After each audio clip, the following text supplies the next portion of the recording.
If you're having trouble unlocking the multiplayer mode in Red Dead Redemption 2, follow these steps to troubleshoot and resolve the issue. Step 1. Check game updates. Make sure that your game is updated to the latest version. Go to your game platform Steam, Epic Games, etc. and check for any available updates. Install them if necessary. Step 2. Verify game files. If you're playing on PC, verify the integrity of the game files. This can usually be done through the game launcher by selecting the game, right-clicking, and choosing the option to verify or repair files. Step 3. Restart your console/PC. Sometimes a simple restart can resolve connectivity issues. Turn off your console or PC completely, wait a few moments, and then turn it back on.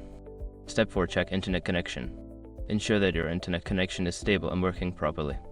You can run a speed test or try connecting another device to see if it has internet access. Step 5. Contact support.